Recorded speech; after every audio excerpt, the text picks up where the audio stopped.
herritarrei esplikatzeko eta azaltzeko zein izangoan zein dan egoera momentu honetan. Eta Osakidetza eta Asunción Klinikan arteko hitzarmena sinatu ondoren, pixkat berri emateko Tolosaldeako herritarrei. Gracias a todos por venir, ya que para nosotros es muy importante llegar a la mayor gente posible con el tema de la sanidad.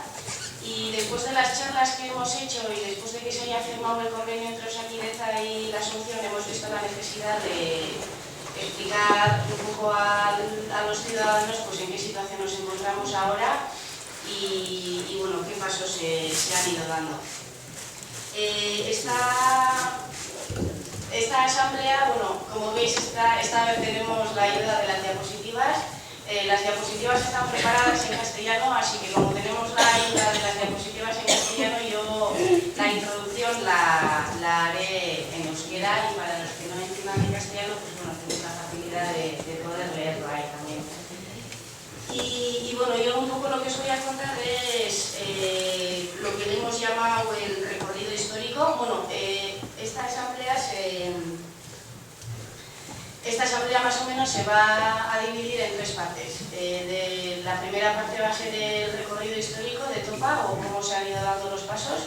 Ze pauso ematen jundian urte guztiondan, donde estamos, edo ze egoeratan gauden orain, gaur egun ze nola dauden gauzak, eta hirugarren zatia izango da los posibles pasos, edo ze pauso emango ditugun hemendikan aurrean. Orduan, koordinakundean ibilbide hautan, gauzak pauso desberdinak ematen jundia, pixkanaka, eta, lehenengo eta behin, espezialitateetako ambulatorioko langileek asistean sinadura biltzen ambulatorioa desegiten aitziarako salatzeko. Tolosaldea da Euskadiko eskualde bakarra ez daukana eskualde ospitale publikoa, eta gero argitaratu zan diario baskon klinika sozialak kontinatuko zela eskualde ospitala izango hartan bezala. Horren aurren, Otsaiak 15, lehenbozeko Otsaiak 15, batzar bidez osatu zan Topa koordinakundea, dela Tolosaldea osasun publikoaren alde. Apiriletik aurrea, hasi zan kanpaina bat sinadurak biltzeko. Eta gaur egun, dagoeneko dauzkago 18.000 sinadura, 18.000 sinadura buru, nik uste tortxeia pasata daudela. Maiatzak 14 gero, izan aspaldidan ikan Tolosaldean indan manifestazioik ondina, osasun publikoan alde, eta iraietik aurrea, plataforma jarrezun ekimen berri bat, egon ginean herri guztitan hitzaldik eta bilerak egiten jende guztiai informazioa emateko eta ze gauza gertatzen aizian kontatzeko. Hitzaldi horietatik atera dugun ondorien nagusina da batez ere kezka, egoera honen berri honek egoerak aldatu deu eta honen aurren kezka sortzea. Eta batez ere aldaketa logikarriko dituzten ondorio aurren ez dakitasuna daukagula, ez dakitu oso nola afektatuko digun alde guztitatik honek. Eta, horren ondoren, udal hauteskunden ondoren, bai Tolosa, bai Tolosaldeako herritako udaletxetako eta Gipuzkoako Foru Aldundiko eraketa erabat aldatu zen, eta hogeita gero etorri zen, udaletxe guzti posizionamentua Tolosaldeantzako osasun publikoan alde. Azaroak 12, bigarren manifestazioa ondia izan, 1000 hola fundatu zian, eta hor, eukilen une bai alkate guztin babesa. Baina, azaroak 15, hiru egun berandugo, Osakidetzak eta Klinika Sozialek akordioa sinatu zuten. Eta gero, azaroak 19, intzan publikoa Asunción Klinikako uzia itxingo zara. Eta, hauta gero, Mari eta Jaunik azalduko izkizue, balde batetikan Asunción klinikako zabaltzelanen gora bera, zein puntutan aurkitzen gehan momentu enten, topak egin nahi ditun azalpen batzuk, eta zeintzuk izan daitezken hemendik aurrerako pauso. Eta gero bukaerako, utzi garen nahi genuen bai, tartetxo bat, zuentzako galderak egin nahi baldin badituzue, proposamenak nahi baldin badauzkazue, eta mari. Egun non, betokatu zei pixka bat, momentu enten azaltzea nola dauden obraren inguruko berriak. Asunción klinika eta Tolosako udaletxeak adostu zuten 2008an klinikan berrikuntza batzuk inbertziela eta nolabaiteko ampliazio batzuk eman bertzirela. Eta horren inguruan, hori horrela geratu zen, eta lehen aipatu dugun bezala, ekainaren 9 ja hauteskunde municipalak egin da gero, eta 2 egun falta ziren udaletxe berria osatzeko, eta jakitun izan da, Jokin Bildarraz etzala anketen izan urrungo legislaturan, sinatzen dute kontrato bat, baimena ematen zaion klinikaren obra eta ampliazioko berrikuntza guztioi. Horren ondoren, eta hau eskertu beharra dago, 3 bizilan, Tolosaldeko 3 bizilan, salaketa bat jarri zuten ulertzen zutelako, hor ilegalitatez josita zegoen prozesoa zela, eta horren inguruan sartzen dute reklamazio bat udaletxean, eta reklamazio horren ondoren emate zaio klinikari epe bat beraien alegazioak egin izateko eta bat. Baimen horrek, obrako baimen horrek beste gauza bitxien artean agertzen dena da izio edozein, hemen gauden edozein persona bere etxean edo bere komertzioan egin nahi bali madu edozein berrikuntza udaletxearekin adostu beharra dago eta ordaindu beharra dagoke deitzen dena impuesto sobre construcciones, instalaciones y obras. Hori, hemen gauden guztiok behartuta gaude egitea edozein gauz egin nahi bali madego gure lantegian, gure komertzioan eta gure etxetan inkluso. Bitxikerien artean, Tolosako udaletxeak izio hau barkatu egiten dio klinika Asuncióneri eta hitzaiten nahi geha 211.000 euro pesetatan, 18 milioi eta piko barkatze zaio klinikari.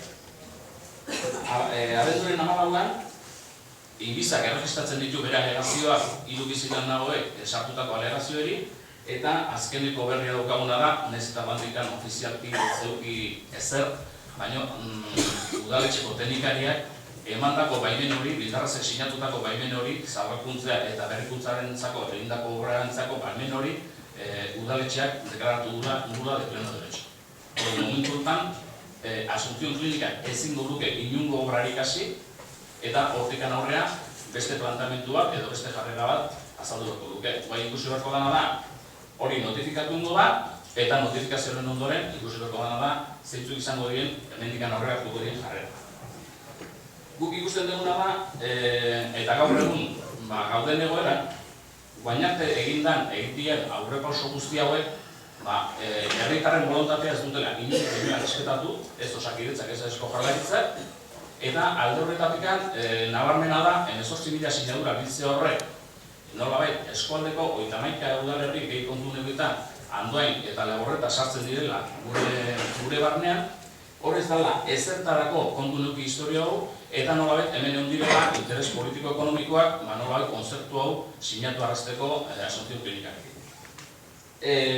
Konzertu hau sinatzen da azaroaren 15-ean, lehen Kristinek aipatu duen bezala, eta honek ikartzen duna da nolabaiteko, eta horrela daude idatziak eta urtarrilaren batetikan aurrea, bainarte ambulatorioan genituen espezialitate guztiak desagertzen direla ambulatorioetikan, eta horrek ikartzen dituen ondori guztiekin. Eta tartean daude kardio, otorrino, traumak, digestibok eta hainbat, hori dana desagertu dira ambulatorioetikan, eta teorian pasako ditzateke espezialitate guzti horiek Asunción klinikak eman beharko lituzke zerbitzu guztioi.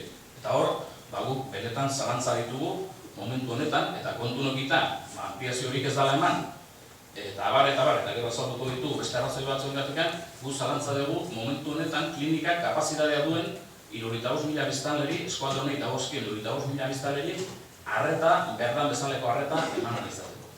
Guk egiten dugun erreflexioa da, gu momentu honetan ez dugula kapazitatea hori ikusten, eta berriro ere, hainbeste urtetan, Tolosaldeak kaltetu atera balima da, ez dakagulako hospital publikorik, hemendikan aurrean, egoera gure iritziz, okertu ingo da, eta areagotu ingo da momentu honetan ez.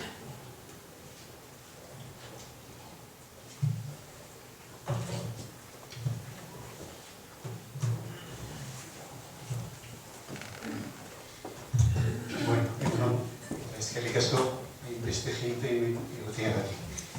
Ni erderaz itengo dut, errexago egiten dut asuntoa, eta nire ustez hobeto aklaratuko zaneten asuntoa.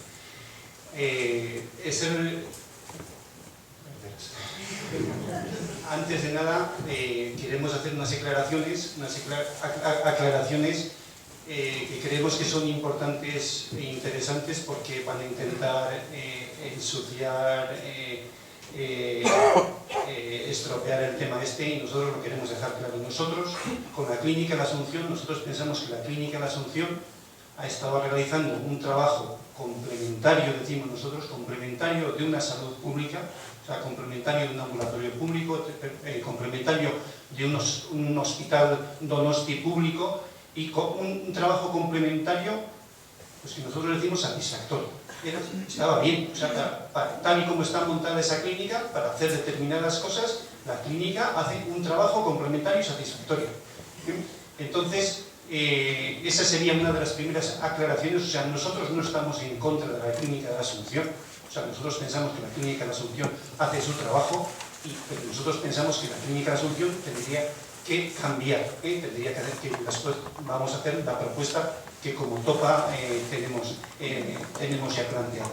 Esa es la primera aclaración. O sea, nosotros vemos a la Clínica de la Asunción como una clínica suficiente para hacer un trabajo complementario de un servicio público, como complementario, tal y como está estructurada y tal y como está planteada. Primero. Y la segunda es el tema de las obras de ampliación. Nosotros las obras de ampliación las vemos fundamentales, importantes, necesarias. ¿Qué ocurre? Que también vemos con mucha satisfacción el hecho de que estas tres personas individuales hayan presentado unas alegaciones a ese permiso de obras. ¿Por qué? Porque dentro de esas obras existen un montón de irregularidades, de ese permiso de obras, de esa solicitud de permiso de obras, existen un montón de irregularidades que a ninguno de nosotros como ciudadanos se nos permitiría realizar. Nosotros no tendríamos el tema de vicio que dice el impuesto. Nosotros nos ponemos a hacer una obra en nuestra casa y todos tendríamos que pagar el impuesto antes de nada. Pues aquí no. Hay un montón de cosas en el que ese es como el más potolo, pero existen un montón de problemas en ese permiso de obras que a ninguno de nosotros como ciudadanos se nos permitirían, y en cambio a la Clínica de la Asunción se le permitió en su determinado momento. Se dio un permiso de obras casualmente 2 días antes de que finalizase la anterior legislatura. 2 días antes y habiendo venido nosotros aquí al Ayuntamiento a decir ese permiso de obras, por favor, dejarlos a la siguiente legislatura, que es la que en este momento está representando realmente la voluntad ciudadana. Y no nos hicieron caso y se aprobó 2 días antes de la anterior legislatura. Bueno, pues eso, el permiso de obras está ahí, se solicitó, tiene muchas irregularidades y nos parece correcto que se hayan planteado este recurso a ese permiso de obras, y la resolución es el nulo de pleno derecho. Vale. Eso como aclaraciones.